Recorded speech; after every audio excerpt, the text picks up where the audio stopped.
네, 청구인 대리인 범법L KBM 파트너스의 박경용 변호사입니다. 증인에게 제가 좀 묻겠습니다. 증인 좀 저를 봐주시지요. 증인 왼쪽이요.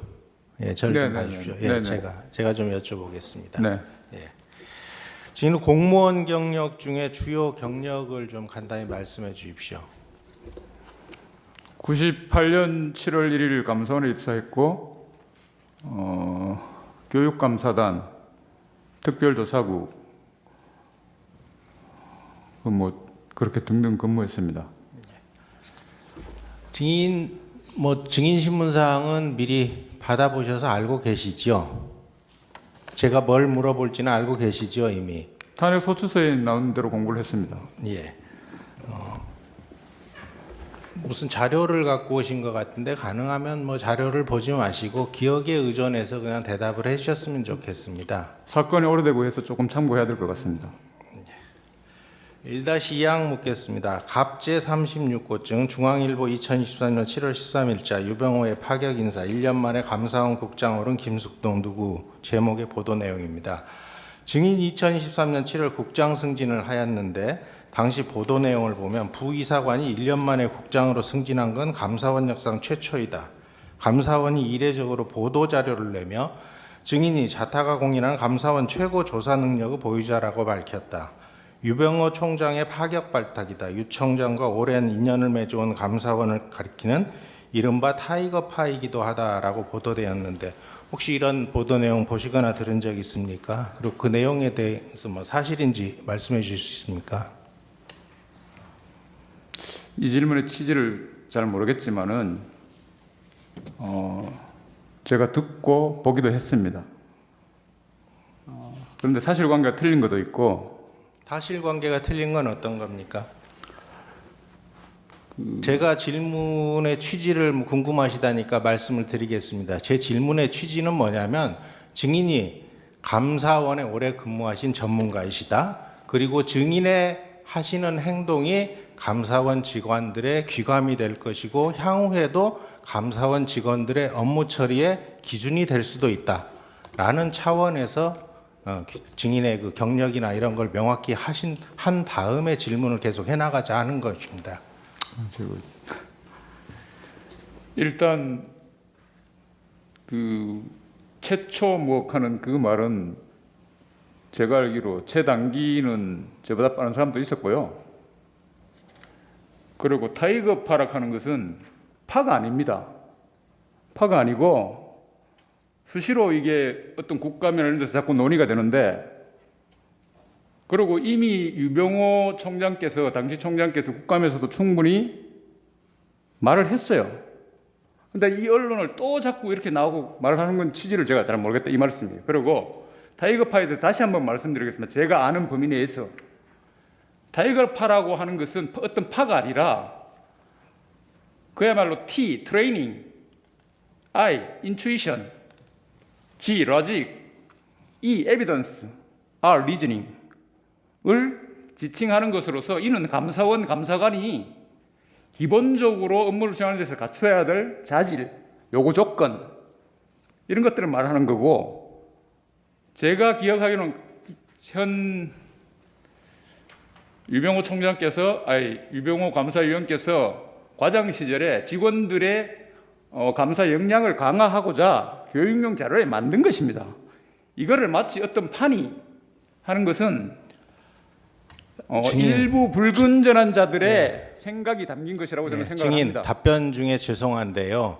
제가 질문하는 시간이 30분으로 답변과 그러면은 질문 시간 이런 제한돼 질문을 있습니다. 하지 마시든지 저한테 질문을 해놓고 저한테 자제를 하라고 하면 됩니까? 재판관님 이 부분에 저는 대해서는 증인에 대해서 질문하신 거에 대해서는 저는 성실히 대해서 답변하고 있습니다. 지금 직문의 태도에 대해서는 좀 지휘권을 발동해 주셨으면 좋겠습니다. 필요한 것만 물으시죠.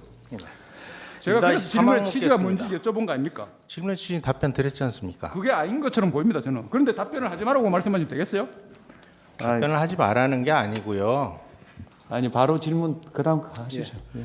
증인이 문재인 정부의 월성원전 1호기 조기 폐쇄 결정 타당성 점검 검사, 서해 공무원 피살 사건 대응 점검 검사, 주요 국가통계 작성 및 활용 실태 감사를 담당한 것은 맞습니까? 담당이라고 하는 것도 참 웃기는 표현인 것 같습니다.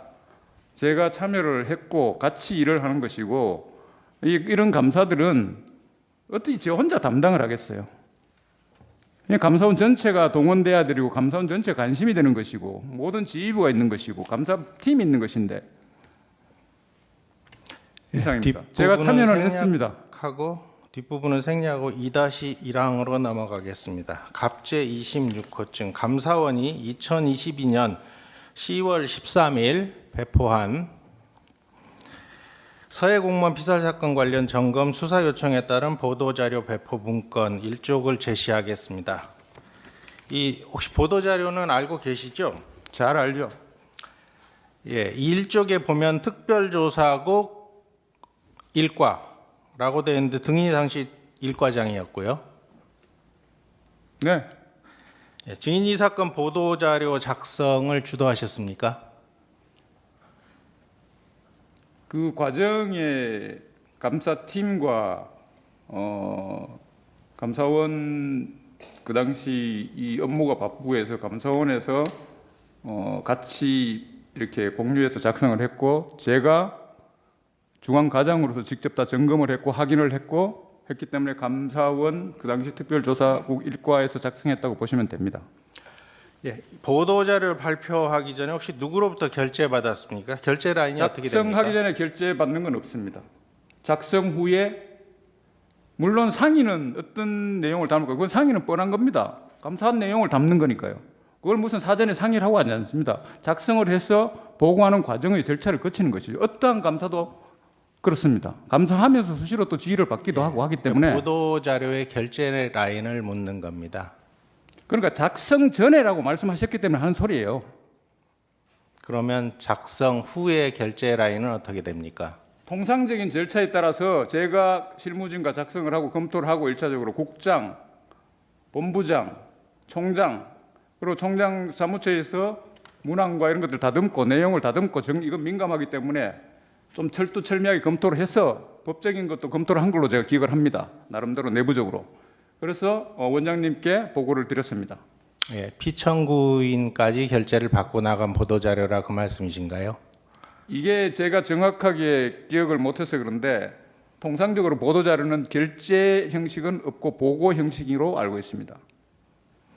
이때도 그렇게 한 걸로 알고 있고요. 기억하고요. 예, 2-3항으로 넘어가겠습니다. 이 사건 보도자료 배포 일자 하루 뒤로 보도 일시가 정해져 있습니다. 혹시 이렇게 언론에 엠바고를 요청하신 겁니까? 통상적인 엠바고로 생각합니다. 예, 2-4항입니다. 감사원이 보도자료를 배포하고 엠바고를 걸면서 동시에 대변인실에서 감사원 출입 언론사 기자들에게 문자 메시지를 발송해서 구체적인 내용은 김영신 공직감찰본부장, 우동호 특별조사국장, 그리고 증인 한윤철 수석감사관이 직접 응답할 예정이다라고 하고 휴대전화 번호까지 포함해서 그렇게 문자 메시지 공지한 거는 알고 계십니까? 잘 알고 있습니다. 2-5항입니다. 이 사건 보도자료에 2022년 6월 17일 감사 계획을 발표한 후 7월 19일에서 10월 14일까지 총 57일간 감사를 진행했다. 이렇게 기재되어 있는데 감사 계획 발표가 6월 17일이고 착수가 7월 19일 이렇게 한 달 정도 차이가 있는 건 뭡니까? 이유는?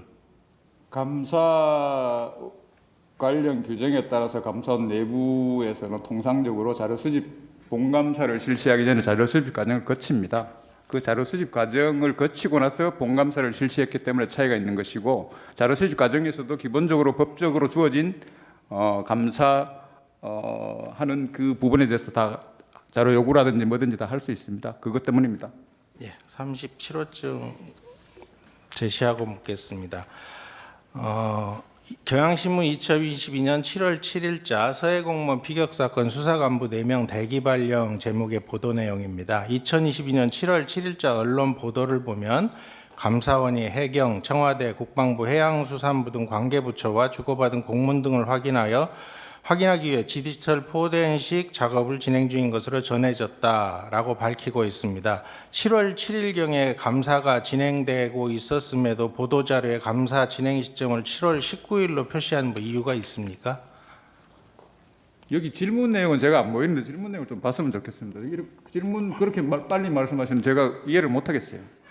예, 질문 7월 내용 좀 7일 띄워주세요. 7월 7일 보도 내용에 감사원이 해경, 청와대, 국방부, 해양수산부 등에 대한 디지털 포렌식 작업을 하고 있다고 언론에 보도가 났습니다.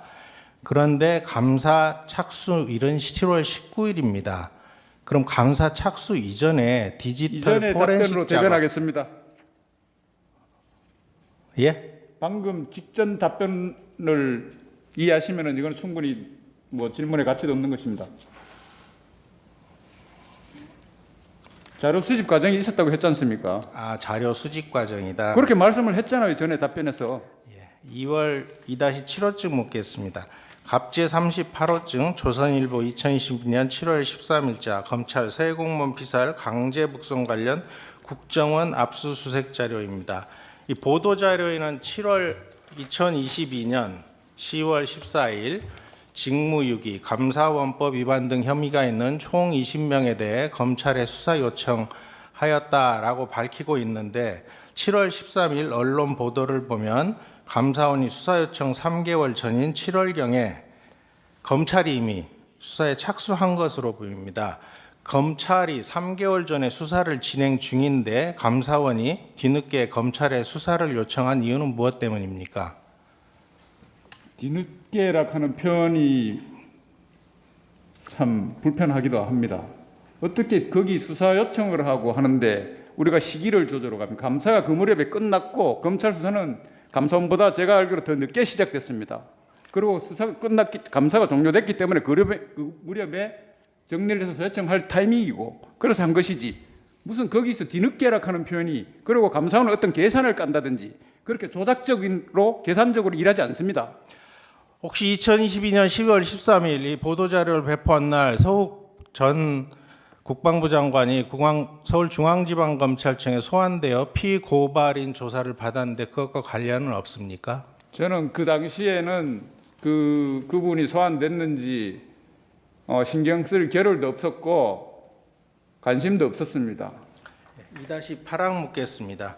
갑제 39호증 2022년도 국정감사 법제 사법위원회 회의록입니다. 2022년 10월 24일 국회의 감사원에 대한 국정감사에서 박주민 의원이 서해 공무원 비격 사건 감사도 끝나기 한참 전에 나온 보도자료인데 10월 3일 배포된 보도자료에 수사 요청을 할 것이다 라고 기재되어 있다라는 취지로 발언이 되어 있습니다. 10월 3일경에 수사 요청을 할 것이라고 보도자료를 낸 사실 있습니까? 저는 그 보도자료에 대해서 기억나지 않고 이번 이 증인신문 공부를 준비를 하면서 처음 안 것으로 제가 기억을 합니다. 예. 그럼 10월 3일에 그리고 보도자료는 덧붙여 설명을 드리자면 그렇게 한 것은 감사원에서 아마도 이 사건의 중대성, 공익적 목적, 대국민적 관심사, 범죄 혐의, 사실, 관계 등을 종합적으로 판단해서 그리고 외부적 관심이 컸기 때문에 자꾸 언론의 어떤 목소리나 요구나 이런 것들이 있기 때문에 감사원에서는 아마 그런 것을 좀 저거하기 위해서 미리 어떤 궁금증을 풀어주기 위한 차원이 아니었나라고 저는 판단을 하고 생각을 합니다. 2-9항 묻겠습니다. 보도자료에는 감사 결과에 대해 빠른 시일 내에 감사위원회의 의결 등을 거쳐 관련 공무원에 대한 엄중 문책 등의 조치를 할 계획임이라고 밝히고 있습니다. 감사위원회 의결을 거친 후에 언론 보도를 하지 못할 만큼 서둘러 보도자료를 배포해야 할 이유가 있었습니까? 방금 전에 말씀드린 취지이지만 다시 한번 말씀드리겠습니다. 이는 이 서해 피살 공무원 감사가 그 어느 감사보다도 국민적 관심이 큰 사항이었고 국민의 생명과 안전을 최우선시해야 할 국가가 그 기능을 제대로 수행하지 않고 오히려 자기네들이 확보한 정보, 사실관계, 내용을 왜곡, 은폐, 조작한 사건으로 국가가 헌법에 명시된 국민의 존엄과 가치를 세워주지 못하고 오히려 무너뜨리고 묵살하였는 바, 이를 국민에게 소상히 알릴 필요가 있고, 무너진 안보기강 확립을 통해 다시는 이런 일이 재발하지 않도록 재판장님, 공적 목적에서 중간 재판장님. 발표를 해야 되고, 이는 감사원이 헌법에서 부여한 재판장님, 국민적 책임이요 소명이요 증인의 당연히 해야 될 역할입니다. 증인이 증언을 하고 있지 않고 지금 자신이 하고 싶은 말을 가져와. 기재해 와가지고 지금 낭독을 하고 있습니다. 이건 신성한 가지고 있는 거 헌법재판장을 가져와. 지금 모독하고 있는 것으로 보입니다.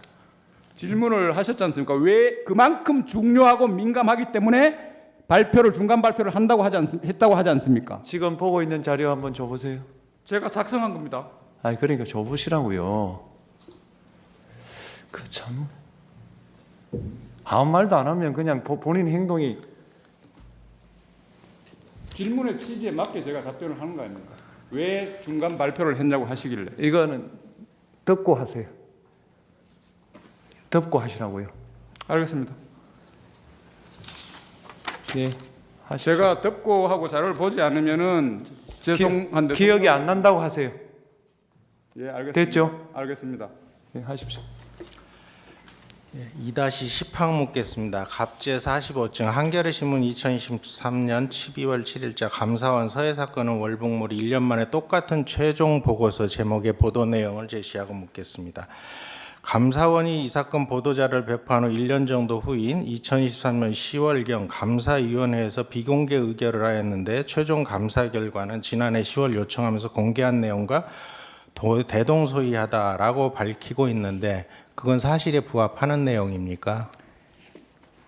대동소이의 기준과 개념, 여기서 말하는 그 개념이 뭔지는 제가 정확하게 이해를 못하겠습니다. 제가 그 기자가 아니기 때문에. 그렇지만은 대동소이합니다. 내용이. 그건 무엇을 말하냐?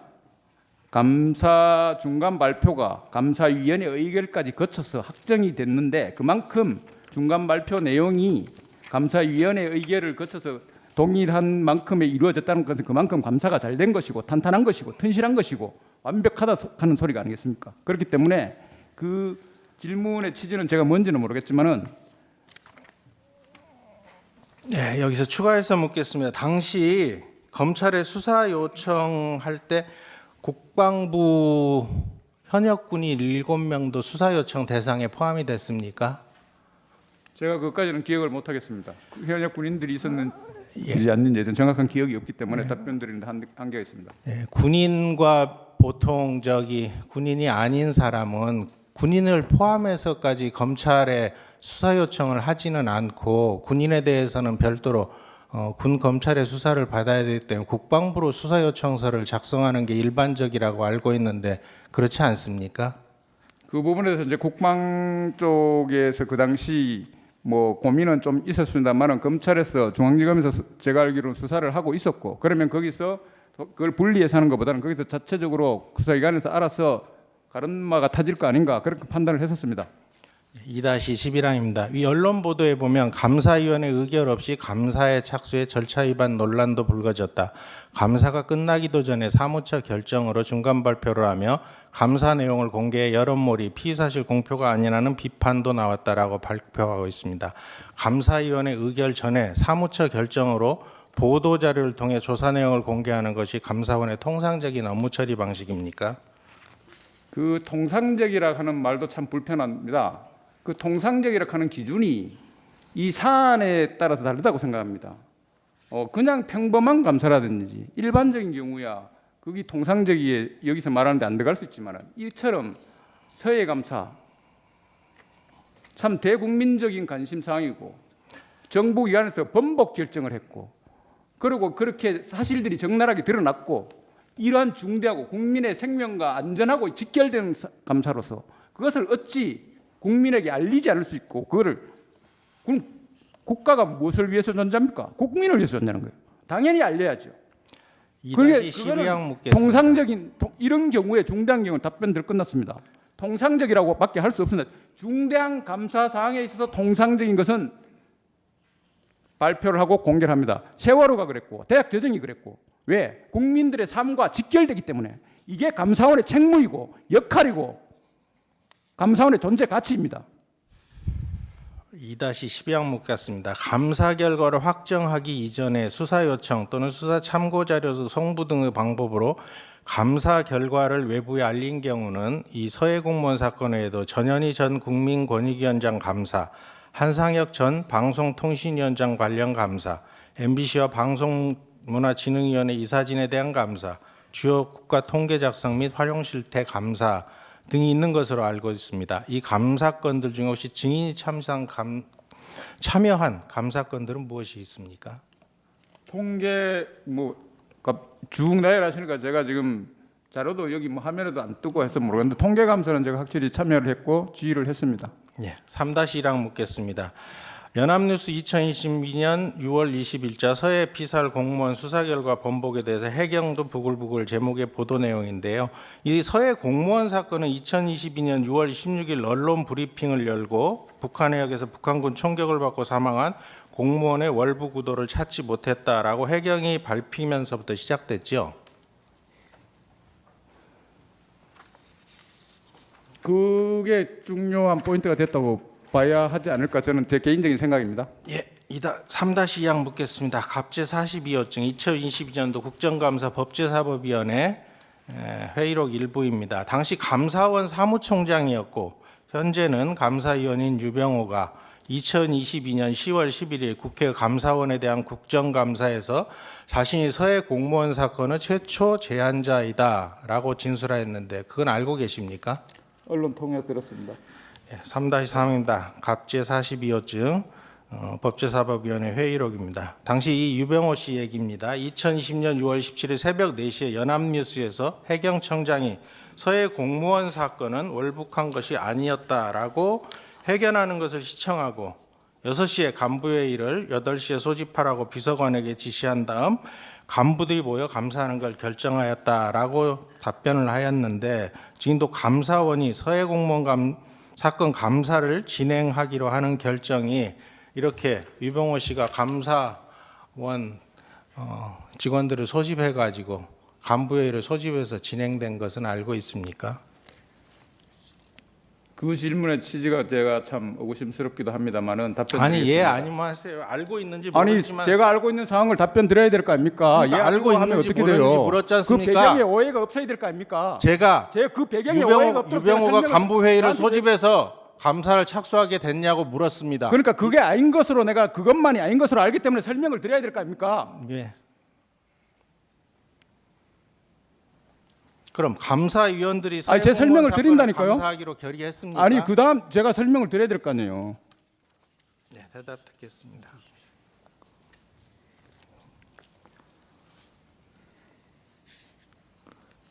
서해 공무원 피살 사건은 앞에서 말씀드린 바와 같이 발생했을 때 당시에 불과 이틀 만인가에 제가 기억하기로는 그렇습니다. 자진 월북 판단이라고 발표를 했었어요. 해경 수사 관련 브리핑을 하면서. 그리고 국민적 의구심이 계속적으로 과연 그게 사실일까? 왜? 죽은 사람이기 때문에. 무슨 증거로 그랬을까? 그렇게 발표했을까? 이런 의구심들이 계속적으로 증폭되고 있는 상황이었습니다. 그런 와중에 22년 6월경에 똑같은 기관에서 번복 결정을 해버렸어요.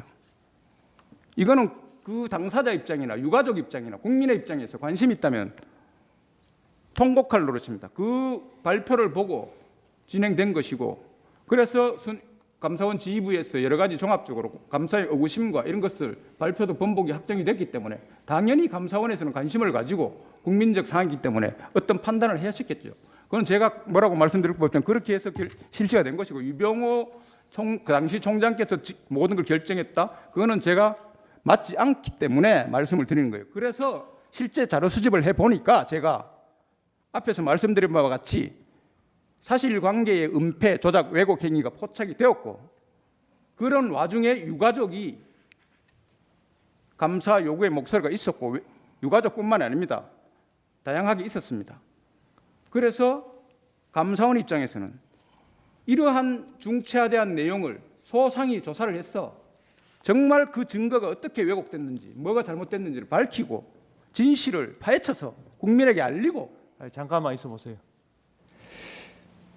유병호 총장이 새벽 6시에 간부회의를 8시에 소집하라고 비서관에게 지시한 사실 압니까 모릅니까? 그거는 제가 아까 말씀드린 것처럼 언론인과 국회 그때 국감장에서 본인 스스로가 말했다 하는 그때 처음 들었습니다. 저는 그걸 묻는데 왜 딴 이야기를 하십니까? 그렇게 해가지고만 결정된 게 아니기 때문에 제가 말씀드린 거예요. 이 사실을 물었으면 이 사실을 모른다 안다만 대답을 하세요. 재판장님 정말 죄송하고 송구스러운 제가 좀 말씀드리고 싶은 거는 왜 제가 이렇게 말씀드리냐면요. 보세요. 재판 진행은 제가 하는 겁니다. 그렇게 답을 하시라고 권고를 하면 그 말을 먼저 받아들이는 게 우선입니다. 네, 알겠습니다. 정인의 충성심을 증명하는 자리가 아니에요. 여기가. 네, 알겠습니다. 하십시오. 시간은 추가 시간 더 드리겠습니다. 3-4항 묻겠습니다. 감사위원들이 서해 공무원 사건을 감사하기로 의결한 사실은 없죠. 네. 3-5항 묻겠습니다. 한겨레 신문 2022년 10월 5일자 서해 사건 감사 적법 절차 안 거쳤다라는 제목의 보도 내용인데요. 감사원의 서해 공무원 사건 감사에 대관하여 언론에서 감사원법은 감사위원회에서 주요 감사 계획을 사전에 의견하도록 하고 있는데 서해 사건 감사는 이러한 절차를 무시한 상태에서 자료 제출과 출석, 답변 요구 등 각종 조사 권한을 행사해 직권남용 소지가 있다. 감사원은 지난달 8일 사무처 직원들로 구성된 TF팀을 꾸렸다. TF팀 구성 사실은 감사원 내부망인 오아시스에 공지됐다.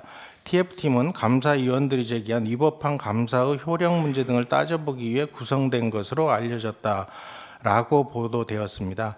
감사원 내부에서도 이 감사에 문제의 소지가 있다는 말이 있었습니까? 혹시 증인 들은 게 있습니까? 제가 직접 들은 바는 없습니다. 그러나 우회적으로 듣기로는 그런 문제점을 제기하고 했다고 하는데 그건 전혀 문제가 될 것이 없는 바 일부 음해 세력에 의해서 나온 말이라고 저는 판단하고 생각을 합니다. 갑제 3-6항입니다. 갑제 42법정 법제사회법위원회 회의록 68쪽입니다. 감사원장인 피청구인이 국정감사에서 TF팀을 구성한 것은 맞다라고 하였는데 그 뒷부분을 좀 바꾸겠습니다. 혹시 이 증인도 그 TF팀에 소속됐습니까? 저는 그 TF에 대해서 그 당시 어떤 TF가 있다 소리는 들었는데 제가 기억하는 건 없습니다. 혹시 그 TF팀에서 어떤 결론을 내렸는지는 알고 계십니까? 모릅니다. 이 사건 보도 내용에 관해서 묻겠습니다. 4-1항입니다. 이 사건 보도자료 2쪽에는 이대준 씨가 실종된 때부터 발견될 때까지 약 38시간 동안 북한 주장 서해 경비 개선과 북방 한계선 사이의 해역에서 군 당국에 의해 확인된 배는 중국 어선뿐이다 이렇게 밝히고 있습니다. 그건 알고 계시죠? 네, 이거 사실입니까? 감사 과정에서 확인된 사실입니다. 4-2항 묻겠습니다. 시사인은 2022년 11월 21일자 서해 공무원 피격 사건 두고 엇갈리는 감사원 국정원 국방부 제목의 보도입니다. 감사원은 이 사건 발표 2주 후에 언론 보도에 중국 어선이 이대준 씨 주변에 있었는지 파악하지 못했다. 10월 16일 국회 정보위원회 국정원 국정감사. 중국과 북한 어선이 다수 있었는데 중국 어선인지도 이대준 씨 탑승 여부도 특정할 수 없었다. 10월 31일 국회 정보위원회 국방정보본부 국정감사. 감사원의 발표와 달리 국정원과 국방정보본부는 당시 중국 어선 유무를 특정하지 못했다라고 보도했습니다. 감사원에서 보도자료로 내놓은 정보와 국정원과 국방부에 대한 국정감사 때 나온 정보가 다른 것으로 보이는데 혹시 이 증인의 입장에서는 이 보도 내용이 허위입니까? 제가 질문을 그렇게 장하게 하시고 해서 제가 질문도 보지도 못하고 하는 상태에서 뭐라고 요약해서 답변드리기가 참 어렵습니다. 어려운데 제가 기억나는 대로 답변에 질문하신 그 내용의 그거를 요약해서 대충 기억나는 대로 답변을 드리면은 일단 그 해상 영역이 감사원에서 확인한 영역과 거기에서 말하는 영역의 차이는 상당합니다. 그렇기 때문에 그 기준이 뭐냐에 따라 틀린 것이고 저희들은 그 북주장 남방 한계선인가하고 경계개선인가하고 그 사이 NLL과 그 사이에를 경계로 해서 우리가 직접 관련 자료를 통해 38시간 동안에 그 내역을 확인을 한 것입니다. 그렇기 때문에 그 지금 보도 자료에서 말하는 그 자체가 무엇을 근거로 말하는지가 참 중요하고요. 그 기자가 무엇을 근거로 그 보도자를 냈는지가 또 중요하다고 생각합니다. 그렇기 때문에 사실관계냐 아니냐 이거를 제가 말씀드릴 수는 없고 감사원은 정확하게 최대한 확인 가능한 모든 자료를 동원해서 확인한 것이라는 것은 자신 있게 말씀드리겠습니다. 예, 4-4입니다. 이 시사인 보도 내용을 보면 밈스, 군사 정보 체계에 탑재된 첩보 관련 보고서의 삭제 여부, 중국 어선만 있었는지 여부, 국정원의 이대준 씨 표류 상황 파악 시점에 관하여 감사원과 국가정보원과 국방부, 국방정보본부 주장이 상이하다고 밝히고 있습니다. 혹시 증인이 감사한 감사원의 주장과 국가정보원, 국방부 및 국방정보본부 주장 내용이 다른 부분에 관하여 기관 사이에 상호 확인하거나 한 사실이 있습니까? 여기서 지금 제시된 자료에서 감사원 자료 외에는 어떤 기준으로 무슨 근거에 의해서 이렇게 기사가 나왔는지가 중요하다고 생각을 하고요. 감사원은 다시 한번 말씀드리지만 감사원은 9개 기관에 국방부 등 9개 기관에서 관련된 자료를 모아서 감사한 내용을 근거로 종합적으로 판단하여 이 증거를 하는 것은 어떤 한 군데에서 출처된 것이 아니라 다양하게 각 기관에서 갖고 있는 자료들을 유기적으로 연결해서 종합적으로 판단한 것이고 그렇기 때문에 여기서 제시하는 내용의 어떤 국가정보원이라든지 국방 화면을 안 보입니다 지금 그런 데서 지금 좀 예, 일단 그렇기 때문에 예. 중단하시고요. 그 피청구인 반대신 분 30분 하십시오.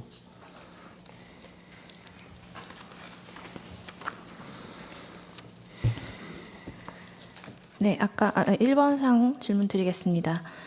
감사원은 실질감사에 앞서 자료 수집 절차를 거친 뒤에 본감사를 진행하고 자료 수집 단계에서 디지털 포렌식 등 자료 확보를 위한 작업을 하는 것이 일반적이지요? 네.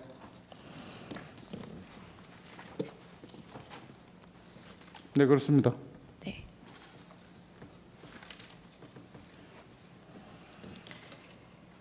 제25호증 2022년 10월 3일자 감사원 보도자료입니다. 해당 보도자료를 살펴보면 말미에 중대한 위법 사항이 확인된 사람들에 대해서는 실질감사 종료 시점에 수사 요청하고 그 내용을 간결하게 국민들께 알려드릴 예정이며 라고 기재되어 있지요. 네. 이는 중대한 위법 사항이 확인된 사람들에 대해서 수사 요청을 하겠다는 당연하고 원론적인 내용으로 다른 감사에서도 위법 사항이 확인된 경우에는 당연히 고발이나 수사 요청을 하는 것이지요. 그건 당연한 말씀입니다. 3번 사항은 제외하겠습니다. 네, 감사원 감사사무 처리규칙 제65조 제1항에 따르면 증거인멸이나 도주의 우려가 있다고 인정될 때에는 감사위원회의 의결을 거치지 아니하고 수사기관에 수사를 요청할 수 있지요. 네.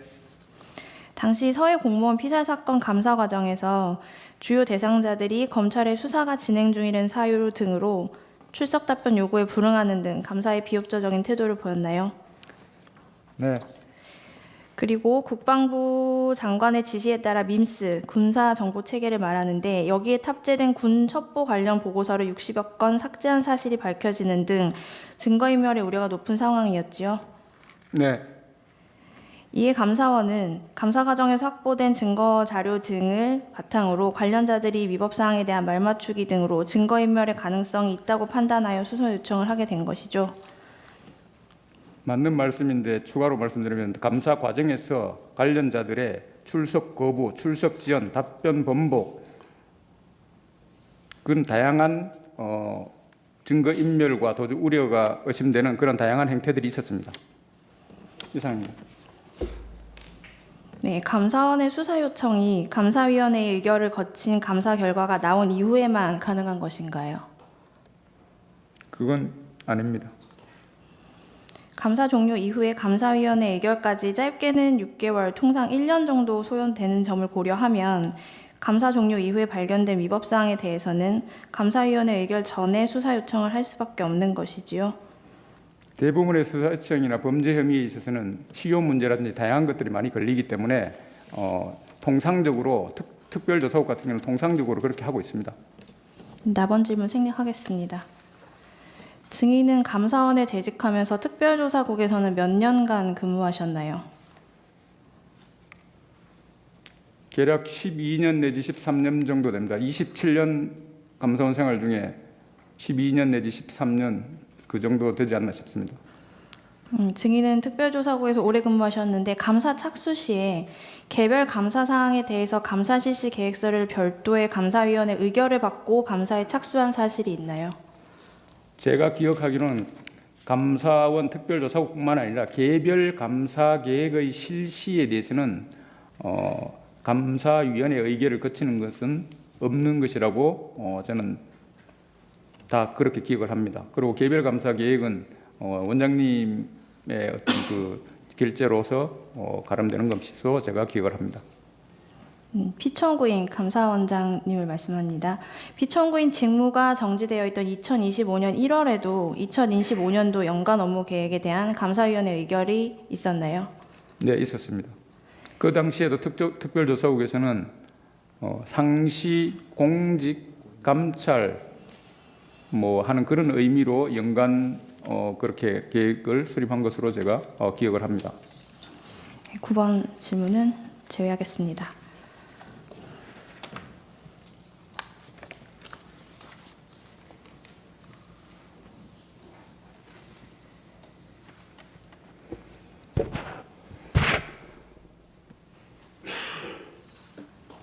갑 제44호증 시사인 기사입니다.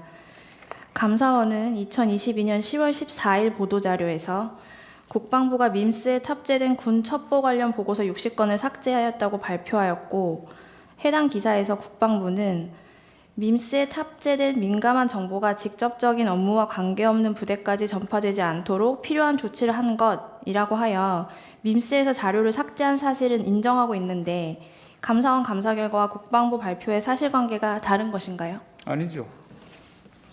네. 사실관계가 다른 건 아니죠.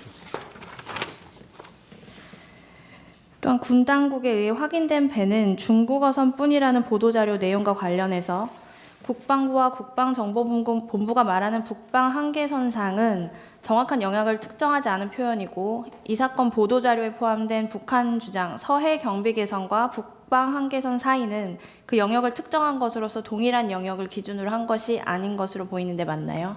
네, 조금 전에 국회 측 답변 드리다가 중단된 그 부분이기 때문에 그건 맞습니다. 그 서로 차이가 있는 것이죠.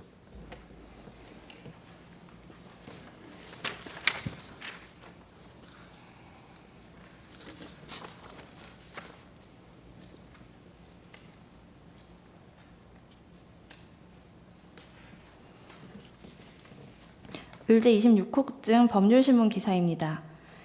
위 기사에 따르면 국정원의 자료 삭제와 관련해서 2022년 7월 6일 국정원은 입장문을 내고 자체 조사 결과 대검찰청 서해 공무원 피격 사건의 첩보 관련 보고 등을 무단 삭제한 혐의로 박지원 전 국정원장과 서훈 전 국정원장을 고발했다고 하는데, 국정원이 자료를 삭제했다는 것도 사실이 맞는 것이죠? 네, 사실입니다.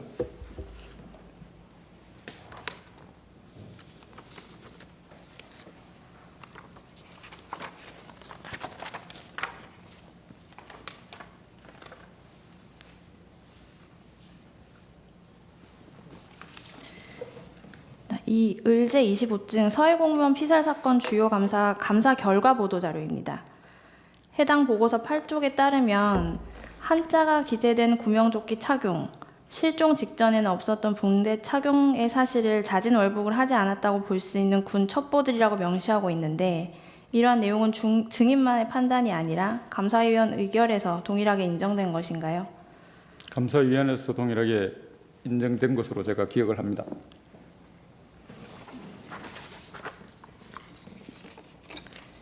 다음은 주신문 사항 아직 하지 않은 사항인데 계속 진행하십시오.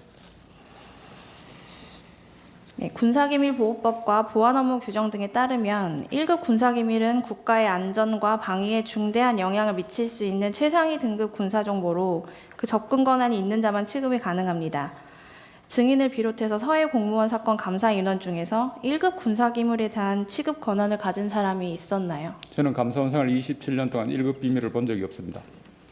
서해 공무원 사건을 감사하면서 1급 군사기밀을 취급한 적 없다는 말씀이신 것이죠? 네.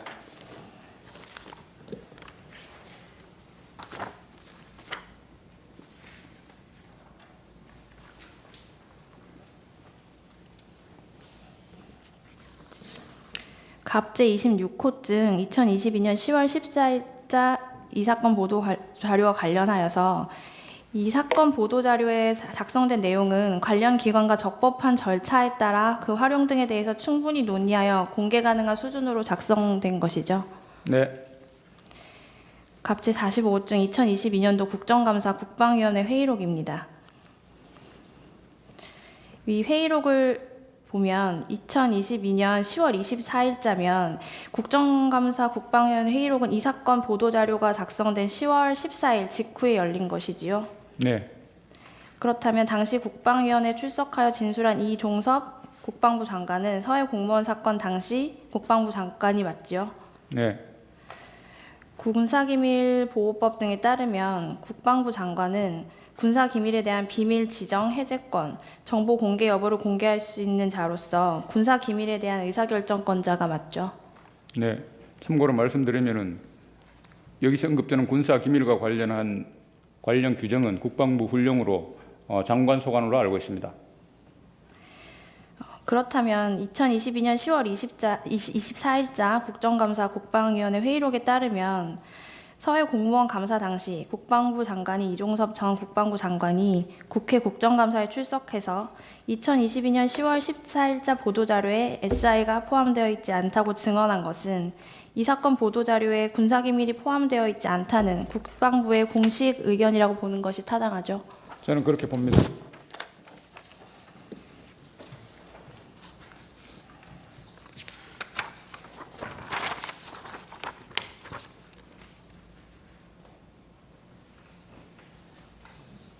이제 27호증 2024년 12월 5일자 동아일보 기사입니다.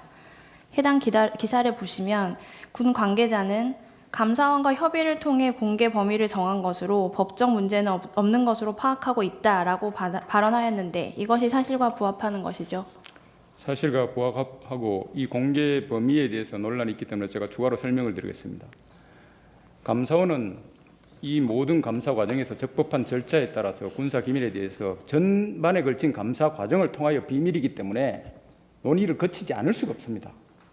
왜? 내부 보고 문제도 있고 그렇기 때문에. 그래서 그런 부분을 충분히 거쳤고 특히 이 경우는 보도 자료 작성, 보도 자료 그 문서 자체를 가지고는 우리가 같이 공유할 필요가 없죠. 왜? 보도 자료는 감사원이 작성하는 내부 문서이기 때문에. 그렇지만은 거기에 필요한 내용들에 대해서는 우리가 보도자라고 전제를 했는지 안 했는지는 제가 기억이 없고 제가 그 당시 실무진이 했기 때문에 모르겠는데 거기에 들어가는 내용들이나 이런 표현들에 대해서는 공개 범위라고 제가 표현해야 될까요? 그런 범위에 대해서는 실무진이 실제 협의를 했고 제가 이번 이걸 하면서 다시 한번 확인을 했고 그리고 이 작년 12월 초로 제가 기억을 하는데 이 동아일보 기사를 쓴 기자에 대해서 제가 직접 6월 5일 날 통화를 다시 했습니다. 해가지고 그 사실관계를 제가 지금 뭔가 이 지금 이렇게 뭔가 좀 논란이 되는 것 같은데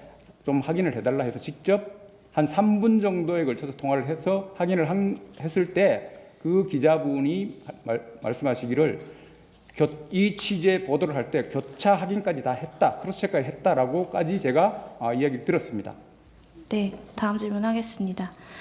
감사 계획 및 감사 결과 등의 공개에 관한 규정 제8조에 따르면 진행 중인 감사의 경우에도 국민적 관심이 크거나 감사 진행 상황을 공개하지 않을 경우 불필요한 의혹 제기 등이 우려되는 감사사항이나 그 밖에 공익을 위하여 필요하다고 인정되는 감사사항의 경우에는 그 내용을 공개할 수 있는 것이지요. 네, 그렇습니다.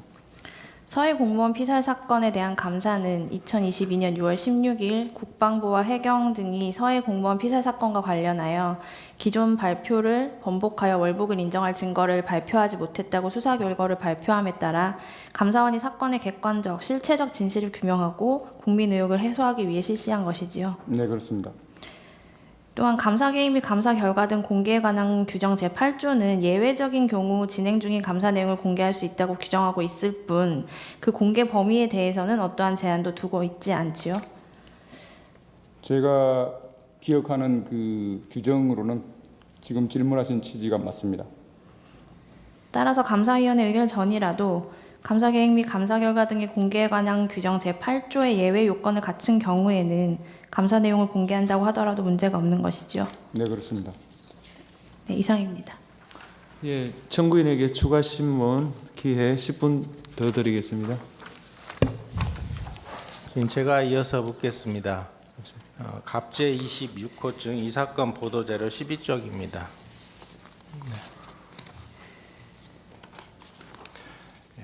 이 사건 보도자료의 자진 월북 결론과 맞지 않는 사실은 분석에서 의도적 제외라는 제목을 붙이고 당시 국방부 확인 사항으로 9월 28일 해경에 국방부 등의 자료를 확인시켜주는 과정에서 구명조끼에 한자가 쓰여 있다는 내용을 확인하였음.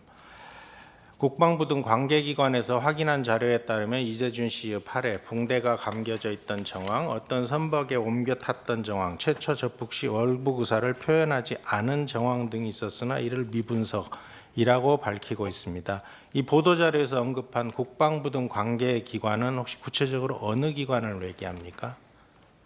감사원은 아까 말씀드린 것처럼 9개 위원회에서 그 감사한 감사 결과를 종합적으로 판단하여 모든 자료를 작성하였습니다.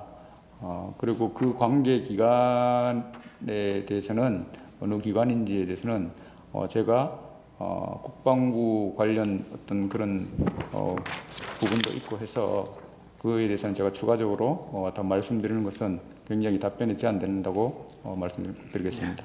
4-5항은 생략하고 4-6항 묻겠습니다. 갑제 45호증 2025년 국정감사 국방위원회 회의록입니다. 2022년 10월 24일 국회 국방부에 대한 국정감사에서 30의원이 이 보도자료 정황과 관련해서 어떤 선박에 올라탔다는 정황 중국 배입니다. 그 당시에 북한 함정과 우리 군 또는 우리 선박 외에는 중국 선박이 있었을 뿐입니다. 어떤 선박은 중국 선박입니다. 중국 선박에 타가지고 치료도 받고 중국 선박에서 구명조끼를 받아가지고 다시 바다로 내려간 겁니다. 그래서 발견된 겁니다. 그냥 그 배에 있었으면 중국으로 가든지 한국으로 왔을 겁니다. 그러나 이대준 씨는 중국도 싫고 한국도 싫고 결국 내가 북으로 가야 되겠다 해서 바다로 나온 겁니다. 그리고 결과는 사망에 이르게 됩니다. 이게 가장 결정적인 월북 정황입니다. 중국 배 탔다가 승선했다가 다시 바다로 갔다는 증거가 아니고 뭡니까? 또 실족했습니까? 라고 자진 월북을 뒷받침하는 정황으로 보고 있습니다. 정황은 이 사건 보도자료의 앞선 그 정황 내용의 자진 월북 결론과 맞지 않는 사실이라고 판단한 거죠. 서른 의원입니까? 모르겠습니다. 서른 의원이라고 되어 있네요. 네.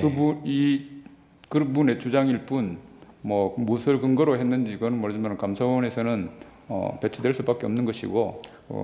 그 내용 여기 언급하신 내용들이 다 뭐 저희들은 확인을 못한 겁니다.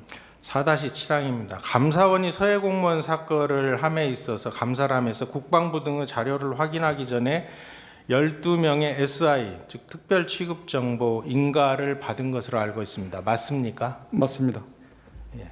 증인은 SI 첩보는 군사기밀보호법상 군사기밀인 거는 알고 계십니까? 네.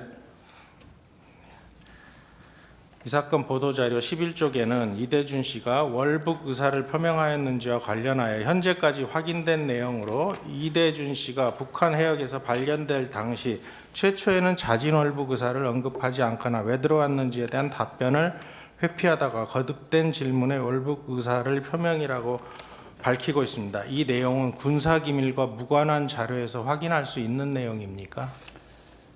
계속 번복되는 제가 답변을 드렸는데요. 감사원은 국방부 등 9개 기관을 대상으로 감사를 종합적으로 분석하여 판단했고 군사 기밀과 관련된 내용은 감사원 감사 전반적인 과정을 거쳐 수시로 논의 협의하였습니다. 그리고 그걸 토대로 모든 아까 전에 말씀드린 것처럼 모든 것을 작성하고 그 공개 범위를 확정한 것입니다. 4-9항은 생략하고 4-10항 묻겠습니다. 이 피청구인은 감사 과정에서 국방부의 주요 군첩보를 동일성이 유지되는 범위에서 반칠 가능한 수준으로 전환하여 제출하도록 요청해서 제출받았다라고 주장하고 있습니다. 동일성이 유지되는 범위에서 반출 가능한 수준으로 전환한다는 것이 혹시 어떤 취지입니까? 그럼 군첩보의 내용이 동일성이 유지된다는 군사 기밀인 건 마찬가지 아닙니까? 동일성에 대한 언급은 누가 했는지 모르겠지만 제가 그 부분의 취지를 정확히 모르기 때문에 제가 뭐라고 답변 드릴 수는 없고요. 그건 감사원장님께서 답변서에서 밝힌 내용입니다. 그 동일성이라고 하는 것이 그런 거 제가 그 무슨 취지 제가 그걸 쓴 사람이 아니지 않습니까? 그러니까 지금 모르시면 모르신다고 대답하면 되지 않습니까? 다만 부하로 설명드릴 수 있는 것은 감사원 보도 자료에는 국방부 장관이 확인해 준 것처럼 어떠한 군사 기밀에 대해서 저촉되는 것이 없다고 말씀드릴 수 있습니다. 4-11항입니다. 국방부는 헌법재판소의 사실조회 회신에서 국방부는 감사원의 보도자료에 관여한 사실이 없음. 감사원은 해당 사건의 수사 책임자인 해경의 각종 수사 결과를 중점적으로 관련 기관의 초동 대응 및 사건 발표 등의 업무 처리를 점검하였음. 국방부는 감사원에 별도 자료를 제공하지 않았음. 이렇게 밝히고 있습니다. 증인이 혹시 보도 발표 전에 지금 국방부와 사전에 정보 공개 범위를 협의하고 보도 자료를 발표한 거다. 보도 자료는 내부 문서니까 협의는 하셨다는 취지로 얘기했는데 협의했다면 그걸 뒷받침할 공문이나 그런 게 있습니까? 먼저 국방부에서 회신한 이 관여라고 하는 거하고 제가 말씀드린 협의라고는 엄연한 어떤 표현의 차이가 상당하다고 생각을 하고요. 그래서 제가 이런 국방부에서 회신이 시작하는 것을 알고 이 회신 부서에다가 저희 직원을 시켜서 직접 통화로 확인을 했는데 물론 당연히 감사원 보도자료 작성에 아까 전에 말씀드린 것처럼 감사원 내부 보도자료에 관여할 수는 그것 좀 놔주셨으면 좋겠는데 제가 보고 답변을 드리기 때문에 화면을 자꾸 그렇기 때문에 관여한 바 없다고 답변한 취지가 뭔지는 모르지만은 그렇게 확인을 하는 과정에서 우리가 분명히 저도 감사 과정에서 현장에서 지휘를 하면서 그 수감 받는 자들과 수시로 이런 거에서 비밀에 대해서 논의를 하면서 감사를 진행했고 수시로 제가 직원들한테 반드시 이런 부분에서는 짚고 넘어가면서 수시로 협의를 하면서 그거에 대해서 확정을 하면서 가라고 했기 때문에 그거는 명백한 사실이고요. 그 다음에 관여하지 않았다고 왜 어떻게 해서 답변을 했냐라고 제가 그 확인을 해봤을 때는 그 회신을 하면서 수감 받은 관련자 그 어느 누구에도 한번 문의한 바가 없습니다. 현재 담당자들 당연히 그러면 모르죠. 그걸 가지고 회신했다고 제가 확인을 했고요. 실제 이거는 우리 직원이 이번에 확인을 한 내용입니다. 그리고 국방부 감사원에 별도 자료를 제공하지 않았습니까 하는 이 부분에 대해서는 무슨 취지로 했는지 저는 잘 모르겠습니다. 그럼 우리는 군사기밀보호법 8조에서 확인되지 않는다고 했기 때문에 그 이상에 대해서는 제가 여기서 답변 드리는 것은 상당히 제한되는 것을 다시 한번 말씀드립니다. 4-12항은 생략하겠습니다. 5-1항으로 넘어가겠습니다. 지금 이 감사원의 감사 계획 및 감사 결과 등의 공개에 관한 규정입니다. 이거 아까 증인도 보고 답변을 하신 것 같은데 지금 감사원에서 피청구인은 이 8조 진행 중인 감사 내용의 공개의 단서 규정인 국민적 관심이 크거나 감사 진행 사항을 공개하지 않을 시 불필요한 의혹 제기 등이 우려되는 감사 사항은 감사 진행 중에도 감사 내용을 공개할 수 있다라는 취지로 지금 주장을 하고 있습니다. 이 규정이 혹시 감사 결과의 공개에 관한 규정 제4장 그다음에 제9조의 공개 기준의 감사 보고서 전문의 공개 제10조의 공개 범위는 감사위원회 의결된 감사 결과와 위임 처리한 감사 결과의 공개, 즉 감사가 종결된 후에 공개를 하는 게 원칙인데 일단 예외적인 규정으로 감사가 진행 중인 사항을 공개하는 걸 이렇게 규정을 하고 있는 걸로 보이는데 감사의 중간에 이렇게 보도자료 형식으로 감사 결과를 발표하는 것이 혹시 이 해석을 달리하기 때문에 그런 걸로 보이는데 어떻습니까? 제가 이 규정의 전반적인 흐름을 지금 그렇게 질문하시면 제가 이걸 전체적인 흐름을 이해를 하고 해야 되는데 제가 짧은 시간에 질문 몇 개 듣고는 할 수 없고 공개한 거에 대해서는 전혀 하자가 없고 규정의 취지와 그 어떤 감사원의 역할과 모든 문제를 종합적으로 했을 때 전혀 하자가 없다고 생각을 합니다. 추가해서 하나만 묻겠습니다. 아까 수사 요청과 관련해서 증인께서는 뭐 증거인멸의 우려 이런 게 있기 때문에 뭐 수사 요청을 한 것이다라고 서해공무원 감사와 관련해서 그렇게 반대 신문에서 답변을 하시는 것 같은데 맞습니까? 증거인멸의 우려 때문에 수사 요청을 10월 13일 날 하신 겁니까? 그게 가장 크고 사안의 어떤 그 사실관계의 어떤 혐의가 어느 정도 드러났고 했기 때문에 다양하게 가장 키포인트는 증거인멸과 그다음에 시효 문제 등 다양한 것을 고민했던 것으로 지금 기억을 합니다. 10월 3일 날 그러니까 네? 10월 13일 보도 자료를 내기 전에 3일 10월 열흘 전에 3일자에 대해서 열흘 제가 전에도 수사 요청을 하겠다고 보도 참고 자료를 내셨지요.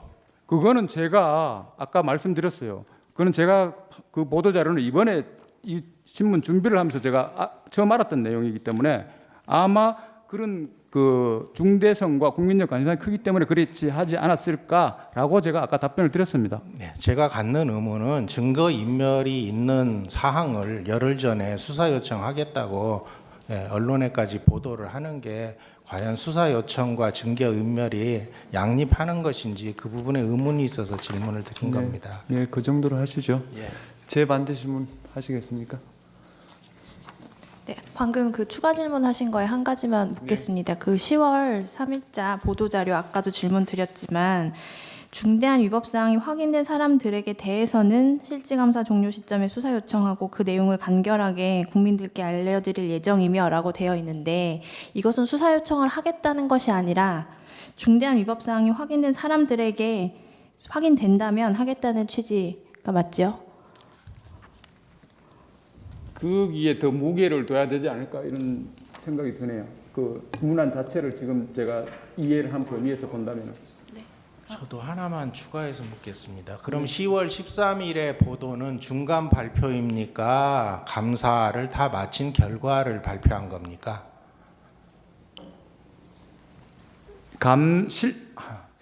실지 감사는 종료가 된 시점이고요. 실지 감사 중간 발표라는 것은 감사원은 아시겠지만 감사가 끝나고 내부 처리 과정이 긴 거는 1년 정도, 뭐 짧은 거는 한 3개월에서 한 5개월, 6개월 정도 이렇게 걸립니다. 그럼 여기서 중간 발표는 그래서 중간 발표를 표현을 쓴 것 같은데 중대하고 민감하기 때문에 빨리 국민들에게 알려야 될 수 있는 그런 공익적 목적과 국민적 관심 사항을 아까 전제를 예를 들어놨잖아요. 그런 차원에서 중간 발표인 것이고 거기서는 감사한 내용의 팩트를 전제로 하는 것이죠. 그렇지만 행정적인 어떤 책임 문제라든지 양적 문제라든지 어떤 물론 사건의 성립 여부도 판단을 하겠죠. 그게 이제 감사위원회를 통해서 확정하는 것이죠. 그렇기 때문에 그런 어떤 표현을 쓴 것 같고요. 그리고 전혀 그거는 그래서 규정에서 예외를 두지 않았나 이런 생각을 해요. 그래서 중대하고 민감한 사항의 경우에는 통상적으로 이렇게 해왔다 하는 걸 제가 다시 한번 정리해서 말씀드린 겁니다. 네, 수고하셨습니다. 증인 돌아가시고요. 휴정을 좀 하고요. 4시 30분, 오후 4시 30분에 속개하도록 하겠습니다. 사실조회 관련해서는 김영도 재판관님이 진행하겠습니다. 예. 청구인 측이 2025년 1월 6일자로 감사원에 대해서 사실조회 신청을 하였고 우리 그 재판소에서 채택해서 2월 4일에 회신이 도착하였습니다. 또 청구인 측이 2025년 1월 22일 감사원에 대하여 사실조회 신청을 하였고 채택되어서 2월 7일에 회신이 도착했습니다. 이 회신들 확인해 보시고 뭐 필요한 부분이 있으면 뭐 증거로 내시기 바랍니다. 네, 알겠습니다. 네. 그리고 그 피청구인 쪽 사실조회 신청에 대해서 말씀드리겠습니다. 1월 15일에 감사원에 대해서 사실조회 신청을 하였고 이게 채택되어서 2월 4일 및 2월 7일에 이에 대한 회신이 도착했습니다. 그리고 1월 17일자로 또 감사원에 대하여 사실조회 신청을 하셨고 채택되어서 2월 4일에 이에 대한 회신이 도착하였습니다. 그리고 피청구인 측이 또 1월 31일자로 감사원에 대하여 사실조회 신청을 해서 채택을 했습니다. 이거 회신 다 확인해 보셨죠? 피청구인 쪽에서. 네. 예. 그리고 청구인 측의 문서송부 촉탁 신청에 관해서 보겠습니다. 청구인이 1월 6일자로 문서송부 촉탁 신청을 하셔서 2월 4일 및 2월 7일에 감사원에서 추가 회신이 왔습니다. 그리고 청구인이 2월 6일자로 국민권익위원회 감사 담당관실과 감사원에 문서송부 촉탁 신청을 했습니다. 이게 국민권익위원회 간부 및 직원에 대한 감사원의 출석 요구 내용 및 요구서 일체에 대한 것인데요. 2월 7일에 그 재판소에서 채택했고 국민권익위원회에서 2월 11일자로 회신이 왔습니다. 그리고 청구인께서 또 2월 11일자로 감사원에 대해서 문서송부 촉탁 신청을 하셨고 또 이것을 저희가 채택했습니다. 채택해서 보냈어요. 그 회신들 중에서 일부는 청구인 측에서 이미 증거로 제출하셨습니다. 그리고 아직 그 더 필요한 부분이 있으면 서증 번호를 붙여서 제출을 하시는데요. 네. 저희가 그 만약에 오늘 변론이 속행이 되면 이거를 이제 서증으로 해서 이제 뭐 증거조사도 할 거지만 만약에 혹시 이제 오늘 변론 종결이 되면 참고 자료로 보겠습니다. 예, 그러니까 그래도 저희가 이 관리상 필요가 있으니까 서증 번호를 붙여주세요. 네, 알겠습니다. 예. 그다음에 피청구인 쪽에서 문서송부 촉탁 신청을 하셨는데 1월 15일자로 문서송부 촉탁 신청을 해서 2월 4일에 감사원에서 회신이 왔습니다. 이 부분 중에서도 필요한 부분이 있으면 똑같은 방식으로 네. 그렇게 내주시면 됩니다. 일단 서증 번호를 붙여주시고요. 붙여주시고 그거가 혹시 오늘 변론 종결이 되면 저희가 그냥 참고 자료로 참작을 해서 그 사실 인정하는데 사용을 하겠습니다. 그 다음에 재판부에서 직권으로 2월 5일자로 감사원에 2022년도 연간 업무 계획을 보내달라고 문서송부 촉탁 신청을 했고 그 촉탁을 보냈고 2월 7일자로 회신이 왔습니다. 그래서 그거 그 확인을 다 하셨죠? 네, 그래서 그 아까 서중으로 제출하신 것 같은데, 예. 그다음에 서중에 대한 증거 제가 해볼게요. 청구인 측에서 1월 22일 갑제 27호증 1부터 갑제 35호증까지 제출을 했습니다. 피청구인 측에서 증거 인풋을 했고 30호증, 31호증은 부동의, 나머지는 동의하셨습니다. 30호증은 그 매체에서 그런 보도가 있었다는 사실을 증명하는 한도에서 증거로 채택합니다. 31호증은 공문서임으로 증거로 채택합니다. 나머지는 증거로 채택하겠습니다. 청구인 측에서 2월 6일 갑제 36에서 48까지 제출을 했습니다. 의견 말씀해 주시겠습니까? 증거 인부 지금 최종적으로 오늘도 지금 청구인 측에서 증거를 제출하신 것 같은데 그 중에서 갑 39호증, 예, 42호증, 45, 46, 47, 48호증, 예, 예. 갑 49호증의 1, 갑제 49호증의 2, 갑제 59호증, 갑제 60호증의 1, 갑제 60호증의 2. 요거는 동의하되 입증 취지 부인하고 나머지 증거는 전부 부동의하는 것으로 증거 인부하겠습니다. 예. 예. 증거 동의하는 것은 동의하는 대로 증거로 채택하고요. 동의하지 못하는 것은 언론 기사인 36에서 38, 40, 41, 43, 44는 그러한 보도가 있었다는 취지의 한도 내에서 채택하고요. 39, 42, 45는 공문서기 때문에 채택하겠습니다. 46호증 국무총리 조직도는 형사소송법 315조 3호에 따라 증거로 채택하겠습니다. 그다음 49호증 1부터 59호증까지 중에서 증거를 동의하시는 것은 동의한 대로 채택하고요. 동의하지 않더라도 갑 49호증 1은 공익감사 청구서무로 형사소송법 315조 3호에 따라 증거로 채택하고 49호증 2, 59호증은 감사원이 작성한 공문서무로 증거로 채택합니다. 50 내지 58호증은 언론 기사로 그러한 보도가 있었다는 사실을 증명한 한도 내에서만 증거로 채택하겠습니다. 그 다음에 60호증 1, 60호증 2에 대해서는 어떻습니까? 아까 동의하셨던가요? 예, 동의했습니다. 예, 증거로 채택하겠습니다. 그 다음에 피청구인 측에서 을제 19부터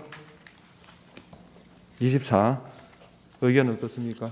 예, 동의하고 입증 취지 부인하는 걸로. 예, 증거로 채택하겠습니다. 그 다음 을제 25부터 28 어떻습니까? 예, 같은 의견입니다. 예, 증거로 채택하겠습니다. 자, 그럼 증거로 채택된 증거에 대해서 서정 조사를 하겠습니다. 각 채택된 증거들은 모두 열람해서 확인한 것으로 보입니다. 그래서 양해해 주신다면은 하나하나 고지하지는 않고 양 당사자 재판부가 열람한 것으로 개별 서정 조사를 대체하려고 합니다. 의견 어떻습니까? 이의 없습니다. 예, 증거 조사를 마치겠습니다.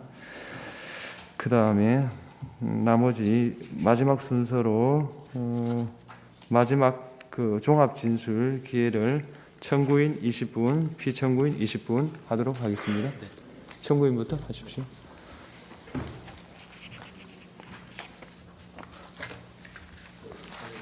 여기서 할지 여기서 할지 편한 대로 하십시오. 네네, 제 자리에서 하겠습니다. 앉아서 하십시오. 예. 그래도 괜찮겠습니까? 예. 네. 예, 그 최후 종합 그 변론 내지 진술은 그 대리인 김광대 변호사가 하고 그다음에 마무리는 위원장께서 하시는 걸로 양해를 부탁드리겠습니다. 그렇게 하십시오. 네. 네, 최종으로 의견을 말씀드리겠습니다. 고위공직자의 경우에 넓은 권한에 의한 강한 영향력을 가진 관계로 그 권한을 남용하는 경우 그 폐해가 많고 헌법 질서의 침해 정도가 광범위합니다. 이런 고위공직자에 대해서는 일반적인 사법 절차나 징계 절차에 따라 소추나 징계가 곤란하므로 그 공직자가 직무상 헌법 또는 법률을 위반한 경우에는 그에 대한 법적 책임을 추궁하여 공직으로부터 파면함으로써 침해된 헌법 질서를 회복하고 수호하기 위한 유일한 방책은 사실상 탄핵 절차밖에 없다고 생각합니다. 특히 감사원장은 비록 대통령이 임명하기는 하지만 헌법에 하여 고도의 중립성과 독립성을 보장받고 있는데 이러한 감사원장이 직무집행에 있어서 헌법상의 정치적 중립성이나 직무의 공정성을 저버리고 임명공자를 위한 편향된 감사원 업무를 실행할 경우에 그 폐해는 실로 가늠할 수도 없고 그로 인해 결국에는 일반 국민들이 직접적 또는 간접적 피해를 입을 수밖에 없을 것입니다. 이러한 고도의 중립성과 독립성을 지닌 피청구인에 대해서 국회가 다수결에 의해 탄핵 소추를 해서 피청구인의 파면을 구하게 된 것은 결국 피청구인이 헌법상의 독립성과 중립성이라는 의무를 가벼이 여기고 심지어는 직권남용과 같은 형사처벌이 가능한 위헌 위법 행위를 여러 차례 범했기 때문이라고 생각합니다. 재판부께서 잘 아시다시피 피청구인에 대한 탄핵 소추 사유는 크게 4가지로 분류할 수 있습니다. 한 가지는 직무상 독립지위를 부정했던 것입니다. 이러한 내용은 피청구인의 국회 발언이나 감사원의 독립성을 훼손하는 법령 개정 행위를 통해서 드러나 있습니다. 두 번째는 전현희 국민권익위원장 및 기관에 대한 표적 감사 내용입니다. 이 감사에 있어서는 동기와 목적, 방법, 과정 그리고 발표 과정에 있어서 여러 위법 사유가 존재합니다. 세 번째는 대통령실 관저회전 감사와 서해 공무원 피격 감사 등을 포함한 주요 감사사에 있어서의 과정에서의 위법성을 말씀드리고 있습니다. 네 번째는 그 국회 법사위에 정당한 자료 요청 요구를 거부한 것입니다. 이것은 국회직원감정법 2조나 그 직무유기에 해당되는 형사적 처벌에 가까운 행위라고 생각하고 있습니다. 차례로 말씀드리겠습니다. 직무상 독립지위 부정과 관련해서는 피청구인은 국회 법사위 회의나 국정감사 자리에서 감사원은 대통령이 국정 운영을 지원하는 기관이라고 반복해서 발언하셨습니다. 이런 피청구인의 발언은 감사원의 지위에 대한 피청구인의 인식을 그대로 보여주고 있다고 생각합니다. 뒤에서 말씀드리는 여러 편파 감사나 유혹 감사 등은 피청구인이 감사원을 정치적 동기나 이해관계에 따라 운영할 수 있음을 보여주는 것이라고 생각합니다. 이런 피청구인의 발언이나 증언은 공무원의 정치적 중립성을 보장하고 있는 헌법 제7조와 감사원의 독립성을 천명하고 있는 감사원법 제2조를 위반한 것입니다. 원래 감사원법상으로는 국무총리에게 직무감찰사항에 대한 감사 청구권이 부여되지 않고 있습니다.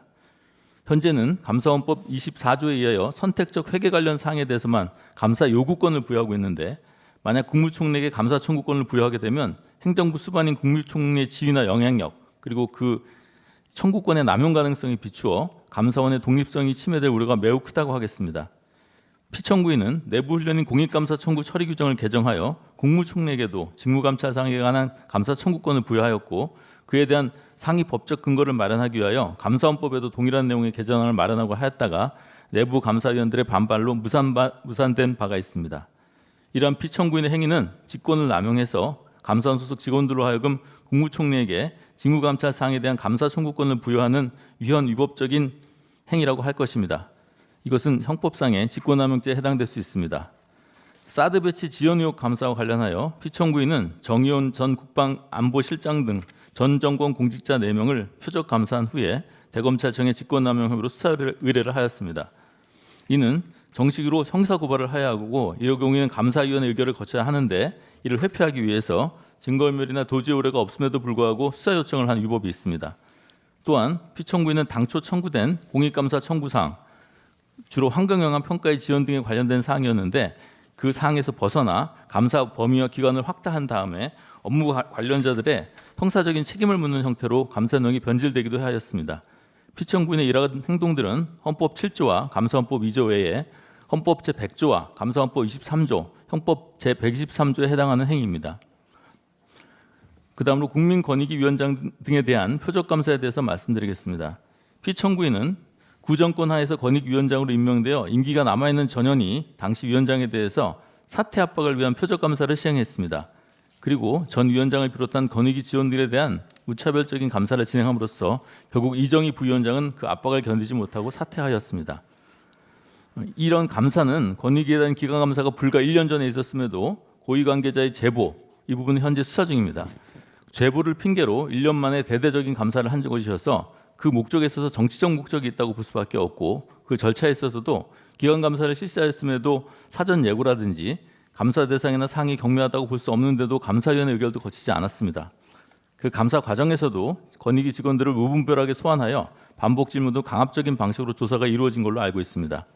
또한 피청구인은 감사가 종료되기도 전에 전현희 위원장이 추미애 전 장관 아들 군복무에 관한 유권 해석과 보도자료 발표와 관련하여 형사 고발을 하기도 했습니다.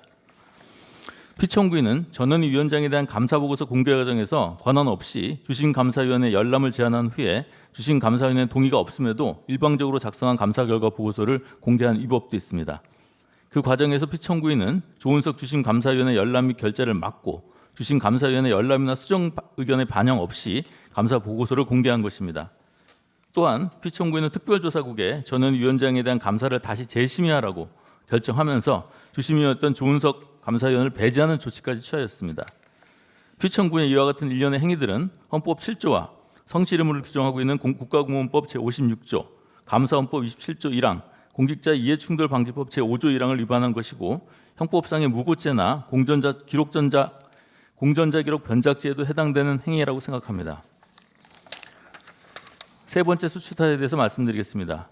피청구인은 대통령실 및 관저회전 감사와 관련하여 이는 참여연대 국민감사 청구로 인해서 게시된 것인데, 국민감사 청구위원회에 보고한 회의자료 및 감사 결과 보고서에서 실제로는 감사원이 대통령실과 관저의 이전 의사결정 과정에 대해서 감사를 실시하지 않았음에도 이에 대해서 감사를 실시하였다는 허위 내용을 감사 보고서에 기재하였습니다. 또 감사 도중에 무속인 개입 의혹과 시공사 선정 과정의 의혹도 제기됐지만 제대로 된 감사를 하지 않고 다른 감사에 비추어 비교했을 때 디지털 포렌식 같은 추가적인 조사를 하지 않고 그 필요성도 부인하였습니다. 이러한 행위는 헌법 7조와 감사원법 2조, 국가공무원법 56조, 헌법 227조에 해당되는 행위에 해당된다고 할 것입니다. 서해공무원 피격사건 감사와 관련하여서도 피청구인이 감사위원회 의결을 거치지 않고 감사를 실시하였고, 감사가 끝나기 전에 보도자료를 내는 등 감사원법 및 그 위임을 받은 내부 규정을 위반하였습니다. 또한 그 보도자료 내에는 군사기밀을 유출한 잘못도 있습니다. 이런 피청구인의 행위는 군사기밀보호법 13조 1항, 감사원법 35조, 형법제 123조에 해당되는 행위일 수 있습니다. 이태원 참사 관련해서는 피청구인은 애초 2023년도 업무 계획에는 감사 계획 대상으로 하였다가 2023년 2월 1일 연간 감사 계획을 발표하면서 이태원 참사건에 대한 구체적인 감사 계획이 없다고 발표하였습니다. 그리고 이를 문제 삼는 언론기관에 대한 보도 참고 자료를 작성하면서 사실과 다른 내용을 기재함으로써 대통령에 대한 부정 여론의 확산 방지를 의도했다고 생각합니다. 이는 헌법 제7조와 국가공무법 56조, 형법 대 227조를 위반한 행위입니다.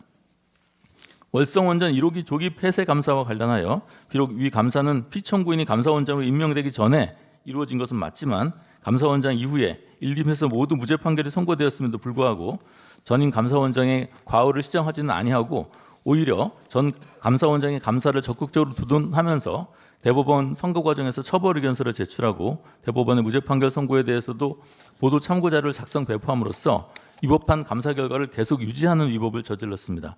이것은 국가공무법 제56조와 형법 123조, 156조를 위반한 것으로 볼 수 있습니다. 중앙선거관리위에 대한 감사와 관련해서는 그 내용이 중앙선거위의 자녀 특혜 채용 의혹에 관한 것이었는데 중앙선거관리위원회가 정부조직법이 규정한 행정기관에 속하지 않고 독립적인 헌법기관이므로 법률적으로는 감사 대상 공무원에 해당하는지가 명확하지 않았습니다. 그럼에도 불구하고 그 기관 구성원에 대한 직무 감찰을 실시함으로써 감사 대상 공무원의 범위를 법률로 규정하도록 한 헌법 제100조와 감사원법 제24조를 위반하였습니다. 마지막 소추사인 자료 제출 거부와 관련하여 피청구인은 대통령실 및 관저 이전 관련 감사위원회 회의록 등의 제출을 여러 차례 걸쳐서 요구받았으나 정당한 사유 없이 이를 거부한 잘못도 있습니다. 이러한 피청구인의 행위는 형법 122조의 직무유기가 성립하거나 국회직원감정법 약칭입니다. 제2조, 제4조 1항, 제12조 1항에 해당되는 위반 행위를 저진 것으로 볼 수 있습니다. 말씀드립니다. 결론적으로 재판관께서 피청구인에 대한 여러 탄핵 소추사 사유들을 개별적으로 떼내서 보면 이것만 가지고 과연 피청구인을 감사원장직에서 파면하실 수 있을까 하는 생각이 드실 수 있다고 생각됩니다. 그렇지만 큰 틀에서 보면 피청구인이 국민을 대변하는 국회에서 감사원장은 대통령의 국정 운영을 지원하는 기관이라거나 대통령이 국정을 잘 운영하도록 감사원이 도와주는 역할을 한다는 발음을 아무 꺼리낌 없이 하시는 것은 기본적으로 피청구인이 독립성과 중립성을 핵심 가치로 하는 감사원이라는 기관에 대해서 그 헌법적 기능과 역할에 대한 무시나 외면이 있었기 때문에 가능하다고 생각합니다. 피청구인은 감사원이 정권의 이해관계나 인명공제에 대한 이익을 위해 존재한다고 생각했던 것으로 보입니다. 그렇기 때문에 앞서 말씀드린 개별적인 위헌, 위법 행위에 대해서 별다른 주저함이나 고민 없이 반복하게 하게 한 것이라고 생각합니다. 그러므로 피청구인이 하는 개별적인 위헌, 위법 행위가 분리해서 하나하나를 평가한다면 그 각각은 혹시라도 중대한 위법이 아니라고 볼 여지가 있습니다마는 이를 합쳐서 큰 덩어리로 보면 결국 피청구인이 행한 개별적인 위헌, 위법 행위는 기본적으로 피청구인의 감사원장 지위에 대한 편향된 시각과 이해에서 비롯된 일련의 행위로 평가되어야 할 것입니다. 그래서 이런 편향된 시각과 편견을 가진 피청구인이 더는 감사원장직을 수행해서는 안 된다는 것이 소추위원들의 생각입니다. 탄핵 심판은 피청구인 개인에 대한 품성이나 능력을 평가하는 절차는 아닐 것입니다. 특히 피청구인의 경력과 양력을 보면 40년 가까이 감사원에 근무하면서 국가와 국민을 위해 많은 봉사를 하였다는 점을 청구인 측에서도 잘 알고는 있습니다.